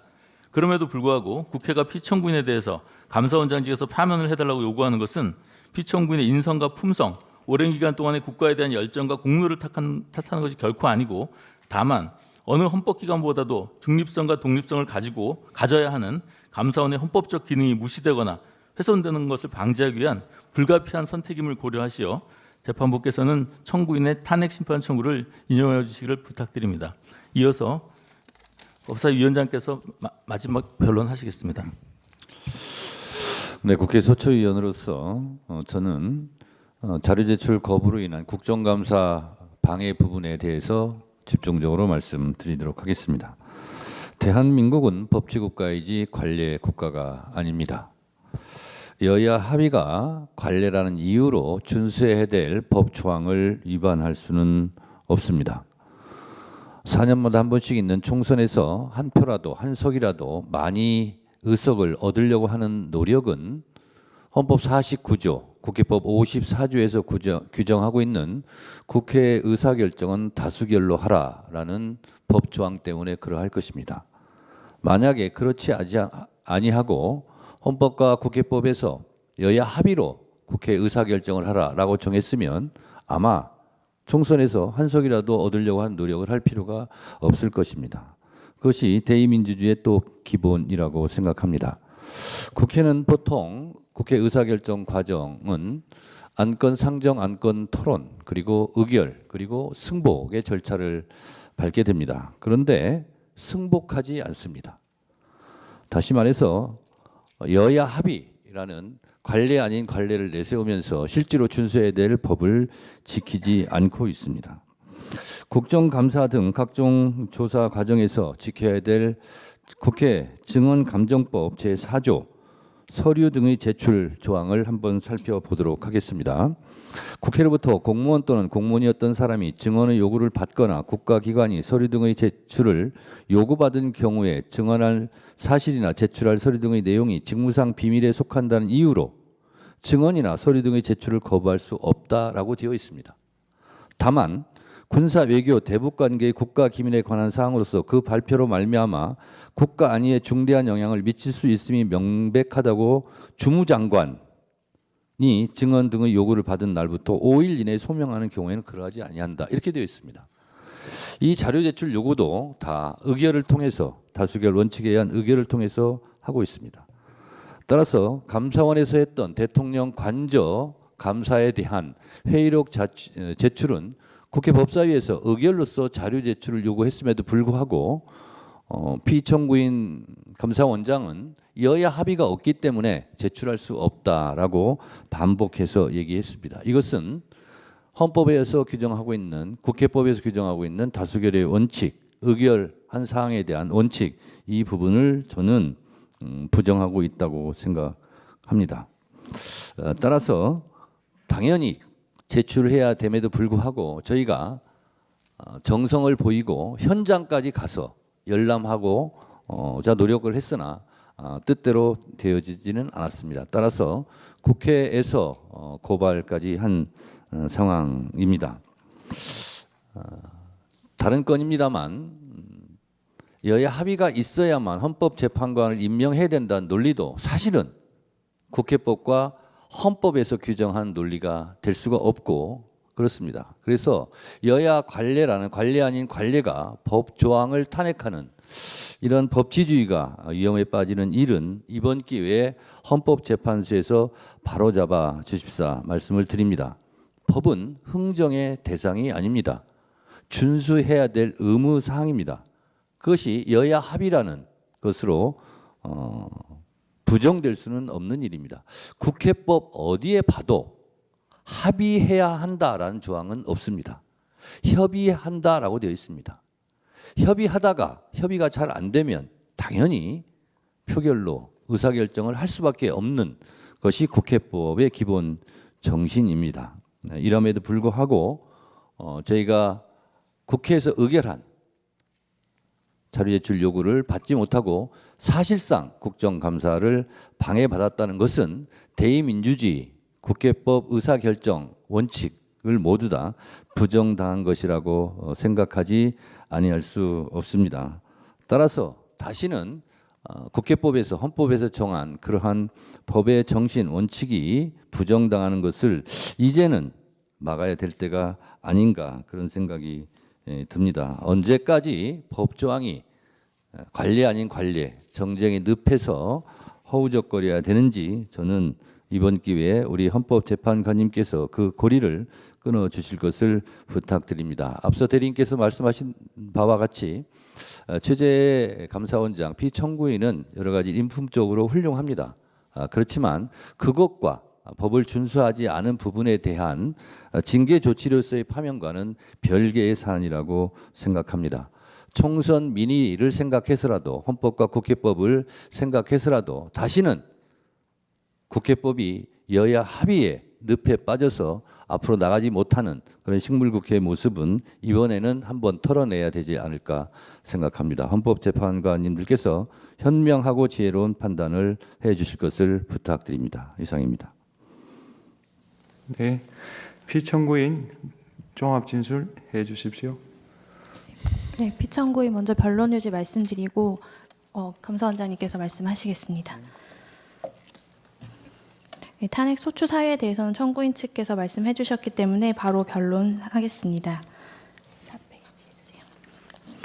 먼저 피청구인은 2022년 7월 29일 조정훈 의원이 감사원장님 예스 노로 대답하십시오. 감사원은 국정을 지원하는 기관입니까? 라는 질의에 감사원은 국정 운영을 지원하는 기관이라고 생각한다고 답변하였습니다. 그러나 피청구인의 위 발언 취지는 독립적이고 중립적인 감사원 감사를 통해 국가가 발전할 수 있고 그것이 곧 국정 운영을 이롭게 할 수 있다는 취지였고 즉시 이와 같이 발언 취지를 설명하였습니다. 감사원의 임무는 공정한 감사의 수행이고 국가기관이 그 소명을 다하는 것이 결국 국정 운영에 도움이 되는 것이라는 취지의 발언은 결코 감사원의 독립성을 부정하는 발언이 아님에도 청구인은 발언의 앞뒤 맥락과 설명은 무시한 채 단편적인 답변만을 들어 감사원의 독립성을 부정하였다고 주장하고 있습니다. 2024년 7월 5일자 발언 역시 이와 동일한 취지에서 이루어진 것입니다. 다음으로 사드 관련 감사에 대해서 말씀드리겠습니다.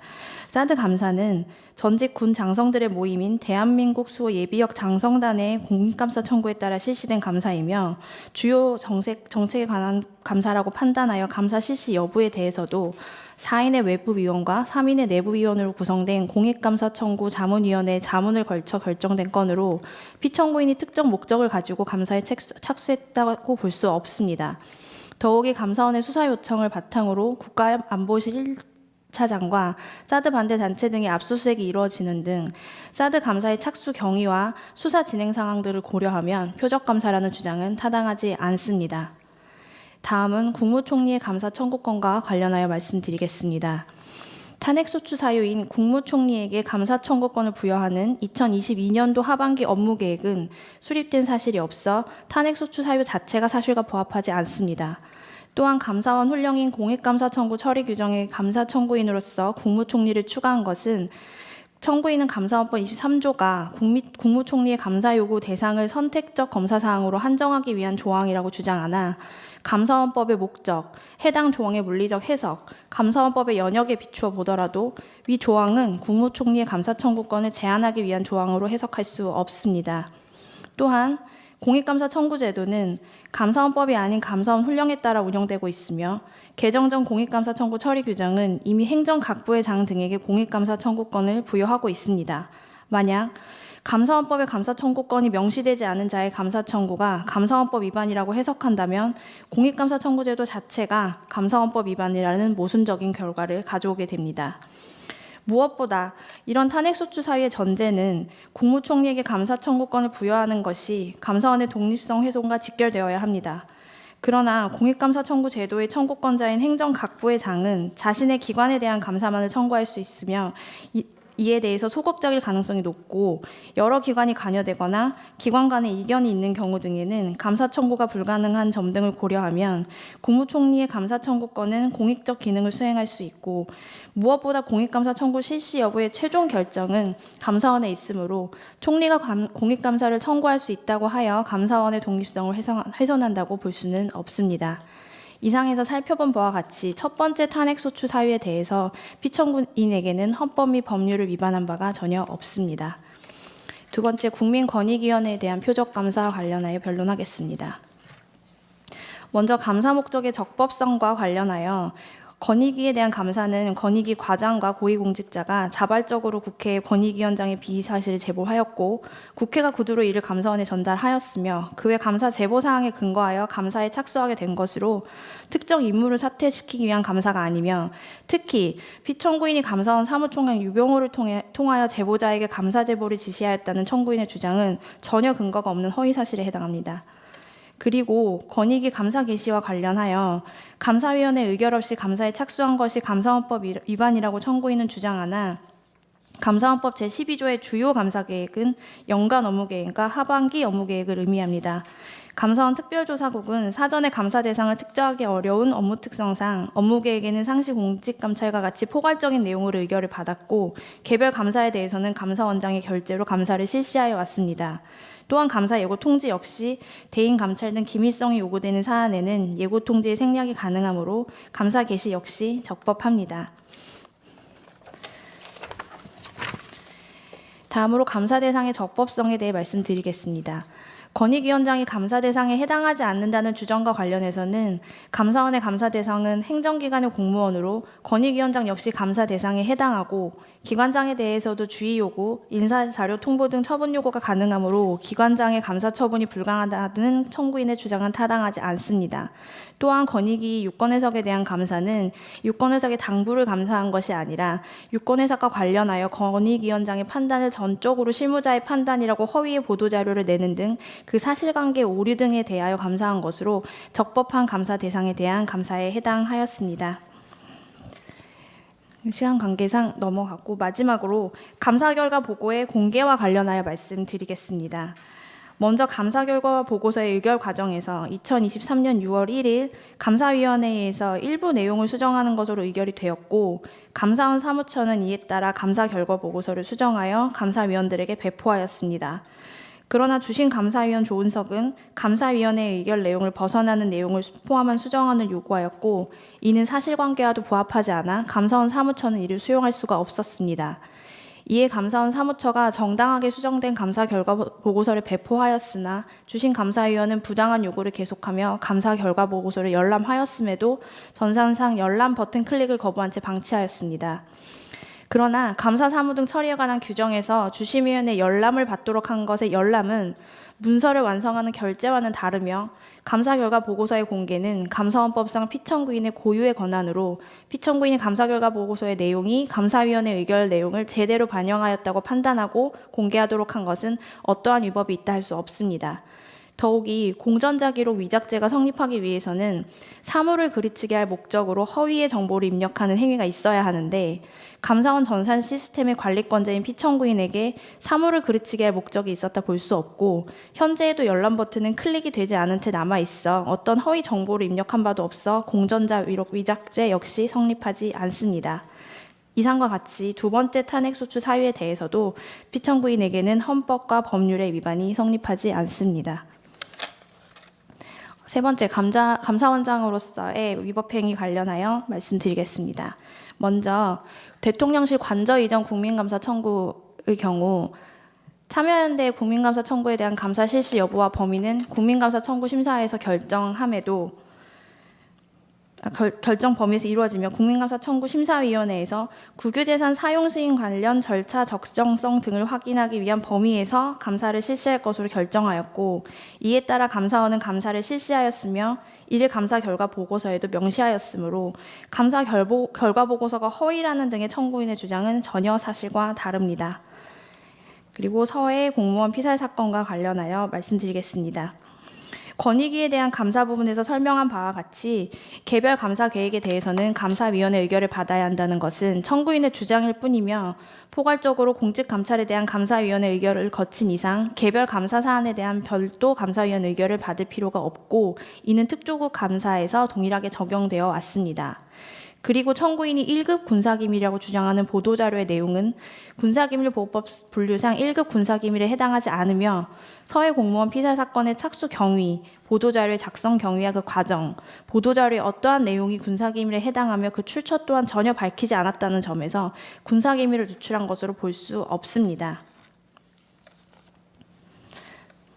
네, 이태원 참사 관련하여 이태원에 대한 감사 계획이 수립되어 있음에도 2023년 2월 1일 연간 감사 계획 발표 당시 이태원 참사에 대해 구체적인 감사 계획이 없다고 브리핑을 하고 관련 보도 자료를 작성하여 배포한 것이 허위 공문서 및 허위 공문서 작성 및 배포 등에 해당한다는 탄핵 사유에 관련해서 2023년 연간 업무 계획에는 재난 및 안전 관련 체계 점검에 대한 감사 계획만 수립되어 있을 뿐 이태원 참사에 대한 감사는 명시적으로 포함되어 있지 않았으며 이 감사는 이태원 감사라는 특정 사건에 대하여 감사하는 것이 아니라 재난 및 안전관리 체계 전반에 대한 거시적 감사이며 2023년 업무계획 당시에는 감사 대상, 소관 부서, 감사 시기 등이 모두 미정이었기 때문에 이와 같이 언론에 발표한 것으로서 전혀 허위사실의 공표에 해당하지 않습니다.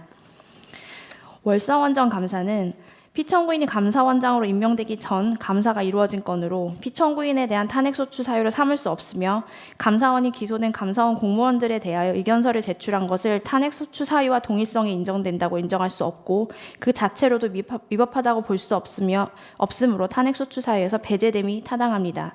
또한 청구인의 주장과 같이 1심, 2심 모두가 무죄가 선고된 바 없고 1심은 유죄가 선고되어 청구인의 주장 또한 사실과 다릅니다. 마지막으로 중앙선거관리위원회 감사와 관련해서는 헌법과 감사원법에 행정기관 및 공무원에 대한 직무감찰이 감사 사항으로 규율되어 있고 선관위는 행정기관에 해당하므로 감사 대상에 해당함이 명백합니다. 특히 인사 업무는 선거의 관리나 정당 사무에 관한 선관위 고유 사무가 아닌 일반 행정에 대한 사안으로 당연히 감사원의 감사 대상에 해당한다 할 것입니다. 더욱이 본 감사는 선관위 고위직들이 자녀에 대한 특혜 채용이 언론에서 문제가 되었고 선관위 자체 감사로도 그 의혹을 해소하지 못하여 감사가 시작된 사안으로 정당한 감사에 해당합니다. 이상과 같이 세 번째 탄핵소추 사유 역시 각 감사에 있어 피청구인에게 어떠한 헌법 및 법률 위반이 성립한다고 볼 수 없습니다. 마지막으로 피청구인의 자료 제출 거부 사항 관련하여 검토하겠습니다. 감사원은 감사 결과에 대하여 외부로부터 강압 없는 공정한 심의, 의결을 목적으로 감사위원회 회의록은 여야 합의가 없는 경우 간행적으로 제출해오지 않았습니다. 실제로 2020년 10월 26일 법사위에서는 당시 월성 1호기 감사 회의록에 대하여 당시 야당이던 현 여당이 감사위원회 회의록 제출을 요청하였으나 당시 여당이던 현 야당이 감사원의 독립성 훼손 등을 이유로 반대하여 회의록 제출안을 의결하지 않고 회의록 제출이 되지 않은 바도 있습니다. 더욱이 국회 자료 제출 요구 거부를 탄핵 사유로 삼기 위해서는 그 자료 제출 요구부터가 국회 증언감정법 제5조 각항의 적법 요건을 갖추어야 할 것이며 자료 제출 거부 시 처벌 제한 조항도 있다는 점에서 이 요건은 엄격하게 해석되어야 합니다. 그 요건은 첫 번째, 위원회의 경우 위원장 명의 요구서가 발부되어야 하고 두 번째, 제출 요구일 7일 전까지 송달이 되어야 하며 세 번째, 송달은 민사소송법상 송달 규정을 준용하여야 합니다. 이에 국회의 자료 제출 요구를 살펴본 결과 송달 규정, 법사위원장 명의의 자료 요구 등을 준수하지 않은 바가 밝혀졌습니다.